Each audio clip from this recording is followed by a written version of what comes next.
Bon, alors maintenant, on regarde le gros problème, hein, c'est-à-dire est-ce que les invariants de similitude, ça va nous permettre de voir que euh, si deux matrices sont semblables sur elles, elles sont semblables sur K. Voilà.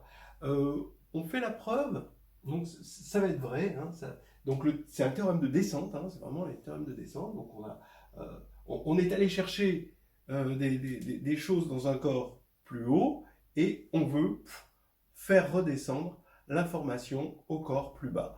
Et la descente, là, s'est passée tranquillement. Donc ici, vous avez, bien sûr, dans ce sens-là, c'est toujours évident, c'est dans ce sens-là que c'est dur, c'est pour descendre, pour monter, ça va toujours, c'est pour descendre. Et on fait la preuve en deux temps. D'abord, si K contient toutes les valeurs propres, et ensuite, puisque là, A et B ont les mêmes valeurs propres, hein, forcément, hein, et si K, ensuite, si on ne suppose pas que K les contienne, et dans ce cas-là, on va se ramener à une extension qui les contient, mais qui est, elle, finie. Hein. Sur K, ça va être important, cette finitude. Ok, allons-y. Donc maintenant, si K contient toutes les valeurs propres, alors on a un invariant de similitude. Alors bon, vous le savez ou pas, là, mais normalement ça c'est quelque chose que vous pouvez le dire en tout cas. On a un invariant de similitude, c'est pour tout lambda les dimensions des noyaux emboîtés. Voilà. Voilà. Donc étant donné que les lambda sont dans K, sont dans L et dans K, et ben ça fait sens, hein, c'est pertinent. Ces dimensions sont des invariants de similitude, mais c'est aussi des invariants de corps, puisqu'on a vu que la dimension des noyaux sur L et sur K, c'était la même chose. Donc, elles sont semblables. Alors, pour ceux qui connaissent, qui ne connaissent pas bien ce truc-là, hein, donc bon, qu'on peut trouver hein, dans des références, vous pouvez aussi le voir de façon duale avec les blocs de Jordan. Voilà. Hein, c'est-à-dire que les matrices vont être semblables à des blocs de Jordan, que j'appelle JK, donc une matrice diagonale par bloc de Jordan, avec des JK de lambda. Et ces JK de lambda sont de cette forme-là, donc on a les lambda ici, donc c'est bien dans MK ici, parce que c'est une matrice K par K, sur le corps grand K. Voilà. Et comme les matrices vont être...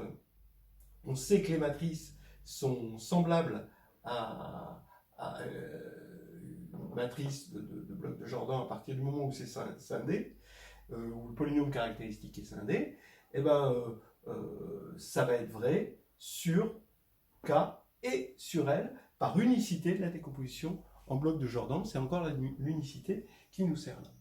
Donc voilà deux méthodes ici.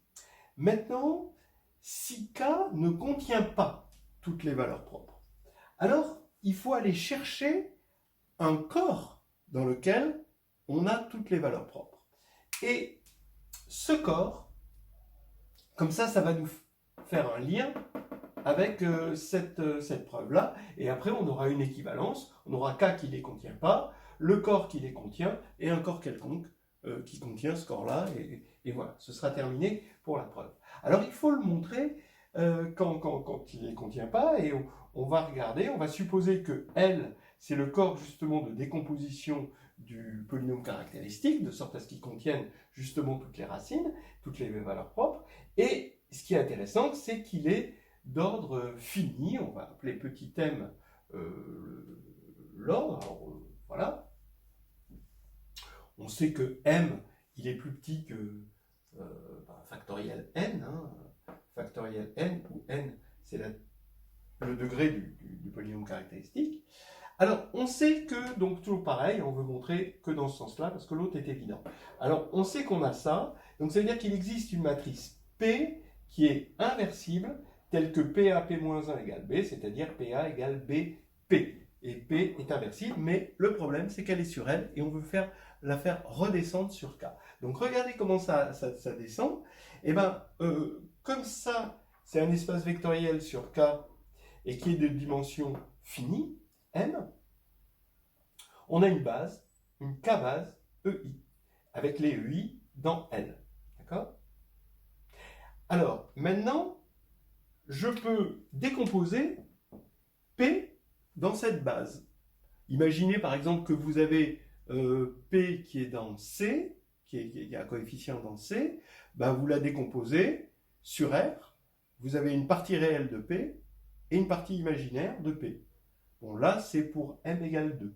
Bon ben là c'est pareil, mais avec une base un peu plus fournie. Donc on va avoir une partie pour chaque EI, hein, d'accord? Donc c'est P est égal à somme de EI, PI. Et les PI sont dans MN de K. En revanche, il n'y a rien qui nous garantit qu'ils sont dans GLN de K. Hein. Donc on écrit somme de EI, PI, A égale B, somme de EI, PI. D'accord? Et maintenant, les bases, ça sert à ça, à identifier. Donc on a PI, A égale B, PI, avec PI dans MN de K. On a envie de passer PI de l'autre côté, mais là, pas de chance, PI n'est pas forcément inversible. Allez, alors, qu'est-ce qu'on fait? Ben, en fait, on se rend compte que on a beaucoup plus de matrices qui vérifient cette relation.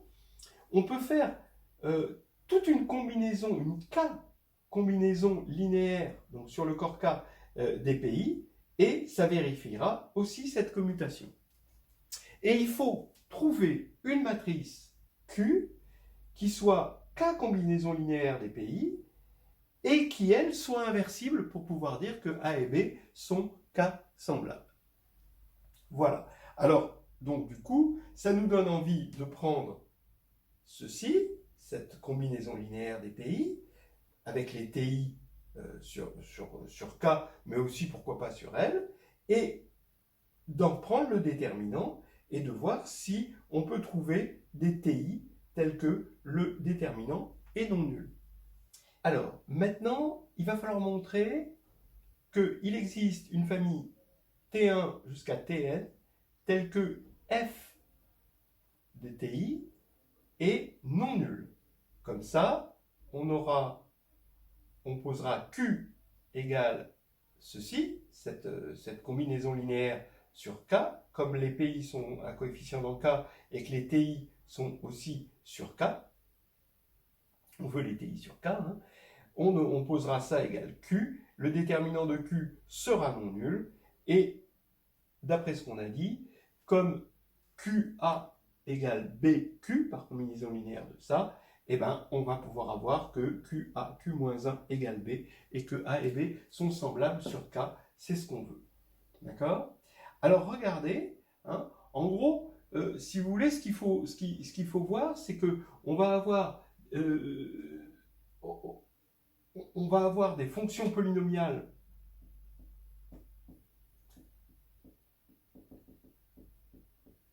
des polynômes ici et des fonctions polynomiales sur K. D'accord? Alors, regardons ce truc-là. Ici, cette fonction-là, d'accord, je vous laisse vous convaincre qu'elle est polynomiale en LTI. Et elle est à coefficient dans K parce que parce que les PI sont dans Mn de K. Maintenant, cette fonction-là peut être vue aussi comme une fonction sur Ln. Parce que ça, bon ben voilà quoi, hein, on a L, c'est un coefficient dans K, donc dans L, et on peut le voir comme fonction polynomiale sur Ln. D'accord? Voilà. Alors maintenant, regardez bien.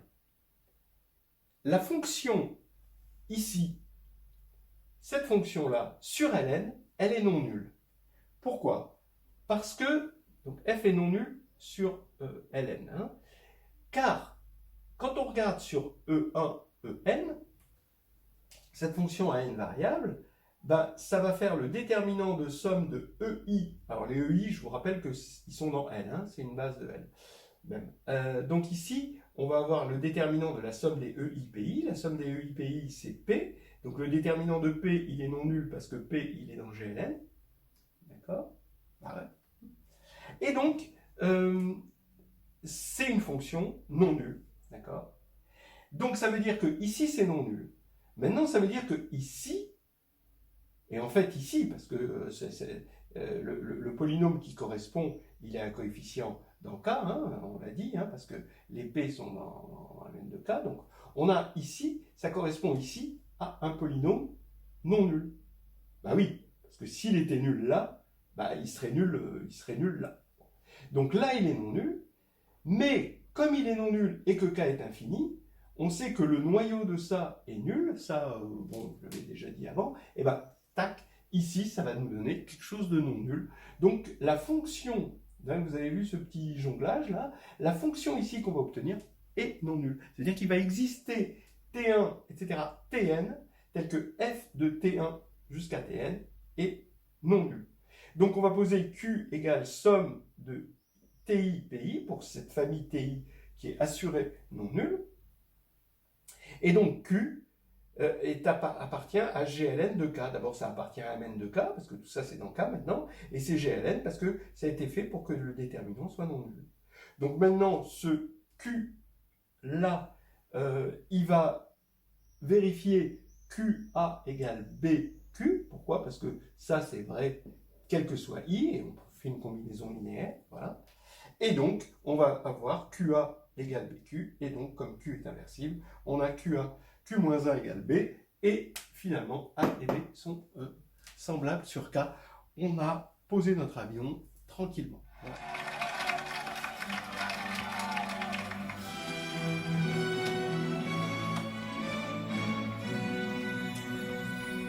Ben voilà, on y est enfin.